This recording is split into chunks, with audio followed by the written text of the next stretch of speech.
A ditadura do judiciário chegou a um nível tão absurdo que hoje nós temos que lutar dentro do Congresso para fazer com que algo que está expressamente descrito na Constituição seja aplicado.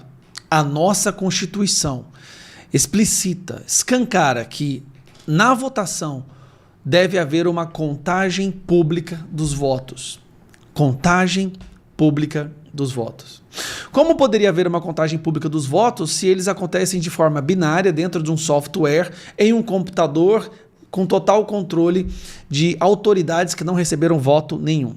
Bom, o simples fato de eu estar falando isso aqui pode ser interpretado por essa ditadura do judiciário como um atentado à democracia. Sim, o fato de um cidadão, no caso um parlamentar, estar pedindo transparência nas eleições, estar pedindo para que a Constituição seja aplicada como está escrita, é um atentado contra a democracia e pode até dar prisão. Esse é o Brasil de hoje. Exatamente como o Maduro fazia. Ou faz, né?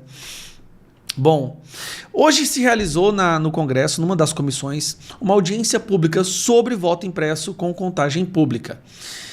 Algo que nós já fizemos inúmeras vezes. Inclusive, já aprovamos PEC, PL, tudo que você puder imaginar para que as eleições aconteçam com voto impresso e contagem pública. Só que o STF interfere, derruba e a gente está aí na luta. Só que essa foi a primeira vez que o ministro do STF participou da audiência. Participou e disse algo muito interessante. Vou deixar para vocês escutarem agora o ministro, excelentíssimo ministro Cássio Nunes, que participou hoje da audiência pública sobre voto impresso e, obviamente, contagem pública. O Tribunal da Democracia precisa da participação de todos os poderes. A presente audiência, a meu sentir, é mais uma demonstração inequívoca do interesse do Poder Legislativo em dar a sua parcela de contribuição para o fortalecimento do nosso processo eleitoral. Tenho a certeza de que todos os partidos políticos e as demais instituições que compõem o nosso sistema político eleitoral auxiliarão, como sempre o fizeram, no fortalecimento do nosso Estado democrático de direito. No tocante ao debate acerca da implantação da recontagem física dos votos ou a impressão de registros individuais dos votos lançados eletronicamente, entendo que esse debate cabe ao Congresso Nacional. Opa! Sim, isso nós sabemos. Mas todas as vezes que a gente tentou fazer esse debate, fomos impedidos pela Suprema Corte. E agora nós temos um membro da mesma Suprema Corte dizendo o que nós estamos falando há décadas. Não devendo o órgão de cúpula da Justiça Federal emitir opinião acerca do tema. Que interessante! Mas é o que eles fazem constantemente. Inclusive, Barroso fala que é um retrocesso voto do papel, sendo que não é voto do papel, é apenas um comprovante impresso pela urna. Entretanto, o TSE, através da sua presidente, colaborará com o envio de dados e informações que possam auxiliá-los nos debates e nas tomadas de decisões. Por exemplo, provavelmente se debaterá se o tempo médio das votações será alterado, com uma eventual impressão de um comprovante de votação. Será necessário ou não o aumento de sessões eleitorais? Se o tempo for um pouco maior, isso não importa, porque a transparência, o preço, o valor da transparência supera qualquer atraso na entrega do resultado. Nos Estados Unidos, o voto foi impresso e eles entregaram no mesmo dia. Urnas de mesários, de gastos com transporte, alimentação, suprimentos. E esse custo? De qual? Qualquer que seja o custo, não tem problema, porque a democracia não tem preço. Monta será. A custódia e o transporte de comprovantes impressos de votação reclamarão mais recursos financeiros, humanos, institucionais? Esse modelo é capaz de identificar, em caso de discrepância da contagem eletrônica imediata e a contagem de verificação manual, onde reside exatamente a falha, o erro?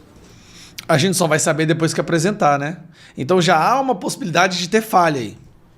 Há risco de se incrementar a judicialização? Nós só não temos judicialização mais agora porque não tem como provar nada que ninguém fala.